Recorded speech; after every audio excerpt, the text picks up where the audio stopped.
السلام علیکم ورحمۃ اللہ وبرکاتہ۔ معزز و مکرم ناظرین حضرات، ہمارے یوٹیوب چینل امام الدین آفیشیل میں آپ حضرات کا استقبال۔ امید اللہ کی ذات سے آپ اچھے ہوں گے۔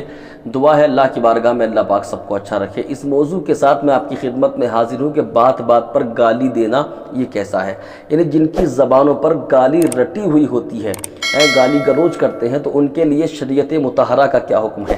تو دل پر ہاتھ رکھ کے حدیث پاک کو سنیں۔ آقا کریم صلی اللہ علیہ وسلم فرماتے ہیں کہ وہ آدمی جس نے کسی مسلمان کو گالی دی ہو اور گالی دینے کے بعد پھر اس مسلمان سے معافی بھی نہیں مانگی، اللہ کی بارگاہ سے معافی بھی نہیں مانگی، تو سرکار دو عالم صلی اللہ علیہ وسلم فرماتے ہیں کہ مجھے ڈر ہے کہ ہو سکتا ہے کہ اس کا خاتمہ ایمان پر نہ ہو، یعنی وہ کافر ہو کے مر جائے۔ یعنی جس نے کسی مسلمان کو گالی دی ہے، صرف اتنی سی بات، اور گالی دینے کے بعد اس سے معافی نہیں مانگی، نہ ہی اللہ رب العالمین کی بارگاہ میں معافی مانگی، اور ایسے ہی اس کا انتقال ہو گیا، اسی حالت میں اس کا انتقال ہو گیا، آقا فرماتے مجھے ڈر ہے کہ اس کا خاتمہ ایمان پر نہ ہو، یعنی ہو سکتا ہے اس کا خاتمہ ایمان پر نہ ہو، اور جب ایمان پہ نہ ہو سرکار فرماتے ہو سکتا ہے وہ کافر ہو کے مرے۔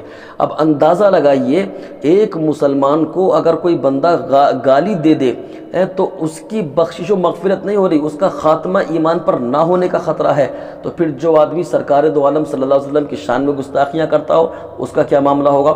بہرحال پیارے یاد رکھیے، بہت برا حشر ہونے والا ہے ان لوگوں کا جو کسی مسلمان کو گالی دیتے ہیں یا آقا کریم صلی اللہ علیہ وسلم کی شان میں گستاخیاں کرتے ہیں۔ تو اگر کسی مسلمان کو آپ نے کبھی گالی دی ہے تو جیتے جی اس کو راضی کر لیجئے، اس سے معافی مانگ لیجئے، اور اس سے معافی مانگنے کے بعد پھر اللہ رب العالمین کی بارگاہ سے معافی مانگیے۔ امید نہیں بلکہ یقین ہے اللہ کی ذات سے کہ اللہ بھی معاف فرمائے گا اور بندہ بھی معاف کر دے گا، تو پھر جو ہے خاتمہ ایمان پر ہونے کے امکان ہیں۔